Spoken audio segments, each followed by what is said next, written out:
साथियों नमस्कार। पिछले 40 सालों से अमेरिका और ईरान में दुश्मनी है।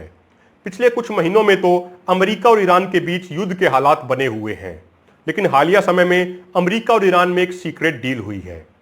उस सीक्रेट डील के तहत ईरान द्वारा समर्थित इराकी शिया पार्टियों ने इराक के प्रधानमंत्री पद के लिए अमेरिका द्वारा समर्थित कैंडिडेट मुस्तफा अल खदीमी का समर्थन कर दिया है और मुस्तफा अल खदीमी इराक के नए प्रधानमंत्री बन गए हैं। इससे पहले मुस्तफा अल खदीमी इराक की इंटेलिजेंस सर्विसेज के चीफ थे और उन्हें CIA व अमेरिका के काफी करीबी माना जाता है। वहीं दूसरी तरफ इस डील के तहत ईरान के जो कई बिलियन डॉलर्स यूरोप के बैंकों ने अमेरिका के कहने पर जब्त किए हुए थे, उसमें से 1.6 बिलियन डॉलर लग्जमबर्ग के एक बैंक ने अमेरिका के कहने पर रिलीज करने का फैसला किया है। 2012 में लग्जमबर्ग के उस बैंक ने ईरान के 1.6 बिलियन डॉलर अमेरिका के कहने पर जब्त किए थे और उस समय अमेरिका ने यह आरोप लगाया था कि 2001 में जो वर्ल्ड ट्रेड सेंटर पर आतंकी हमला हुआ था उसमें ईरान इनडायरेक्टली इन्वॉल्व था। इसीलिए अमेरिका ने कहा था कि ईरान के ये 1.6 बिलियन डॉलर अमेरिका के उन लोगों को दिए जाएंगे जिनके रिलेटिव्स की मौत उस आतंकी हमले में हुई थी। लेकिन अब अमेरिका के कहने पर लग्जमबर्ग के उस बैंक ने ईरान के 1.6 बिलियन डॉलर रिलीज करने का फैसला किया है।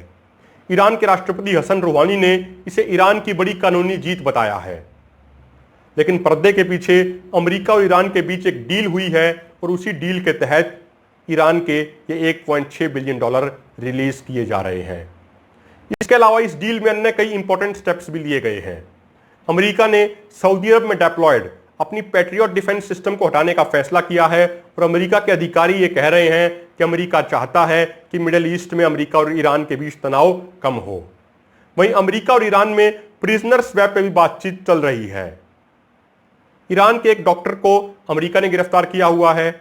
अमेरिका उस ईरानी डॉक्टर को रिहा करने के लिए तैयार है। वहीं दूसरी तरफ ईरान ने एक अमेरिकी वेटरन को गिरफ्तार किया हुआ है और ईरान उस अमेरिकी वेटरन को रिहा करने के लिए तैयार है। इसी डील के तहत अमेरिका ने इराक को इस बात की छूट दी है कि वो आगामी 4 महीने तक ईरान से गैस और अन्य जरूरी चीजें खरीद सकता है। अमेरिका द्वारा इराक के ऊपर कोई प्रतिबंध नहीं लगाए जाएंगे। पिछले साल नवंबर में इराक में हिंसक प्रदर्शन हुए थे जिसमें कई हजार लोगों की मौत हो गई थी। उसके बाद इराक के प्रधानमंत्री अब्दुल अल महदी ने इस्तीफा दिया था। उसके बाद इराक में कई बार सरकार बनाने की असफल कोशिशें हुई। सबसे पहले इराक की शिया पार्टियों द्वारा समर्थित कैंडिडेट मोहम्मद अलावी ने सरकार बनाने की कोशिश की, लेकिन वो असफल रहे। उसके बाद अमेरिका द्वारा समर्थित कैंडिडेट अदनान अल जुल्फी ने सरकार बनाने की कोशिश की, लेकिन वो भी असफल रहे। कई मीडिया रिपोर्ट्स में कहा गया कि अदनान अल जुल्फी के पास इराक और अमेरिका दोनों की सिटीजनशिप है, इसीलिए उनका विरोध हुआ। लेकिन मुस्तफा अल खदीमी के नाम पर इराक की शिया पार्टियों, इराक की सुन्नी पार्टियों और इराक की कुर्दिश पार्टियों सब ने समर्थन किया और मुस्तफा अल खदीमी इराक के नए प्रधानमंत्री बन गए। इस डील से अमेरिका और ईरान दोनों को बहुत फायदा हुआ है। अगर बात करें ईरान के फायदे की, तो इस समय ईरान की अर्थव्यवस्था बहुत बुरे दौर से गुजर रही है। अमेरिका द्वारा जो आर्थिक प्रतिबंध ईरान के ऊपर लगाए गए हैं, उससे ईरान की अर्थव्यवस्था बहुत जर्जर हालत में है।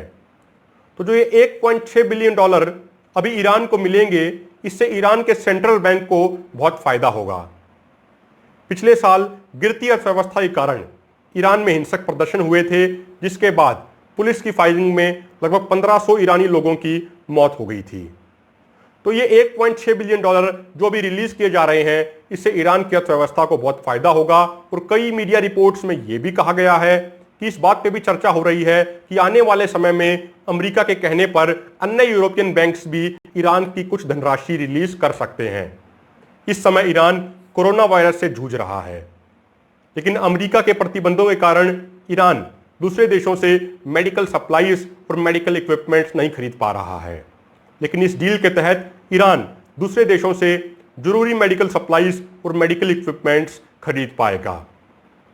इस साल जनवरी में अमेरिका द्वारा एक ड्रोन हमले के जरिए ईरान के टॉप जनरल कसीम सुलेमानी की हत्या कर दी गई थी।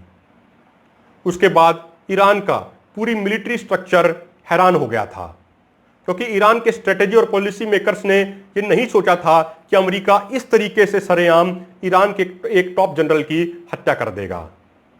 अभी ईरान को कुछ समय चाहिए ताकि वो अपनी फॉरेन पॉलिसी को दोबारा से रीपोजिशन कर सके, अपने आप को पूरे इलाके में रीग्रुप कर सके।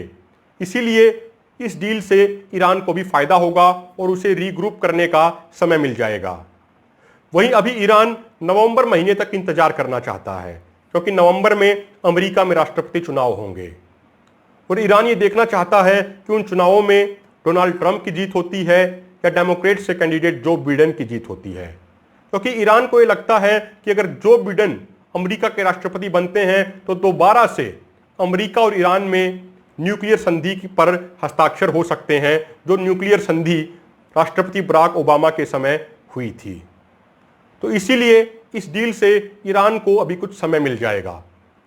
वहीं दूसरी तरफ अगर अमेरिका के फायदे की बात करें तो अमेरिका को सबसे बड़ा फायदा तो यह हुआ है कि उसके द्वारा समर्थित कैंडिडेट को इराक की सभी पार्टियों ने एज ए प्रधानमंत्री स्वीकार किया है।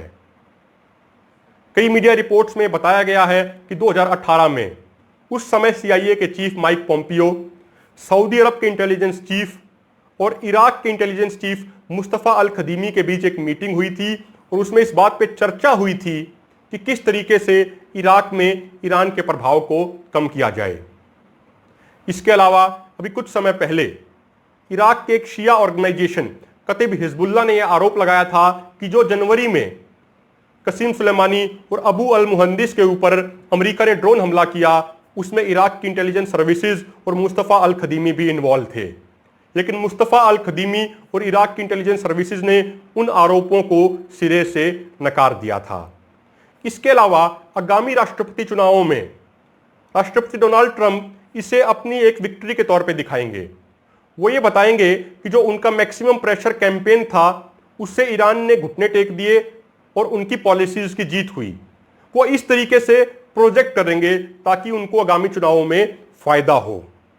इसके अलावा कुछ मीडिया रिपोर्ट्स में यह भी कहा गया है कि इराक के सबसे बड़े धार्मिक नेता आयतुल्लाह सिस्तानी और ईरान के सबसे बड़े धार्मिक नेता आयतुल्लाह खामनेई के बीच इस समय कुछ चीजों को लेके तनाव है, क्योंकि आयतुल्लाह अल सिस्तानी इस बात से नाराज हैं कि ईरान द्वारा इनडायरेक्टली इराक के हर सेक्टर में इन्वॉल्वमेंट की जा रही है, चाहे वो बात हो फाइनेंशियल सेक्टर की, चाहे वो बात हो सोशल सेक्टर की, चाहे वो बात हो मिलिट्री सेक्टर की। आयतुल्लाह अल सिस्तानी चाहते हैं कि ईरान और इराक के बीच जो भी संबंध हों वो दो सरकारों के बीच हों और वो स्ट्रेटेजिक एरिया में होने चाहिए और अन्य क्षेत्रों में इराक के अंदर ईरान की कोई भी इनडायरेक्ट इन्वॉल्वमेंट नहीं होनी चाहिए। तो कुछ मीडिया रिपोर्ट्स में यह भी कहा गया कि ईरान की कुछ फोर्स के नए कमांडर इस्माइल कानी ने मार्च के आखिर में इराक का दौरा किया था और उनकी आयतुल्लाह अल सिस्तानी के सबसे बड़े बेटे के साथ मुलाकात हुई और उसमें इस्माइल कानी ने कहा कि वो चाहते हैं कि ईरान के सबसे बड़े धार्मिक नेता खामनेई और इराक के सबसे बड़े धार्मिक नेता सिस्तानी के बीच तनाव खत्म हो जाए और इसके लिए ईरान इराक के सभी सेक्टर से अपनी इन्वॉल्वमेंट कम करने के लिए तैयार है और ईरान और इराक के बीच सिर्फ स्ट्रेटेजिक सेक्टर्स में ही इन्वॉल्वमेंट रहेगी। तो इसे भी अमेरिका के पॉलिसी मेकर्स अपनी एक बड़ी विक्ट्री के तौर पे देख रहे हैं, क्योंकि पिछले कुछ समय से इराक के जो भी प्रधानमंत्री बन रहे थे वो प्रो ईरानियन होते थे, लेकिन अभी जो मुस्तफा अल खदीमी इराक के नए प्रधानमंत्री बने हैं ये थोड़ा थोड़ा प्रो अमेरिकन हैं या फिर इन्हें न्यूट्रल भी कहा जा सकता है और उनके काफी लंबे समय से CIA के साथ इन्वॉल्वमेंट रही है। अमेरिका के साथ इनके बहुत अच्छे संबंध रहे हैं। तो साथियों, आज हमने आपको बताया ईरान और अमेरिका के बीच हुई एक सीक्रेट डील के बारे में। ये सीक्रेट डील क्या है और इस डील से किस तरीके से अमेरिका और ईरान दोनों को फायदा है। अगर आपको हमारी वीडियो अच्छी लगे तो वीडियो को शेयर जरूर कीजिएगा, चैनल को सब्सक्राइब जरूर कीजिएगा, ताकि ऐसे विश्लेषण सरल भाषा में हम आपके सामने पेश करते रहें। आपने हमें सुना, उसके लिए धन्यवाद। नमस्कार।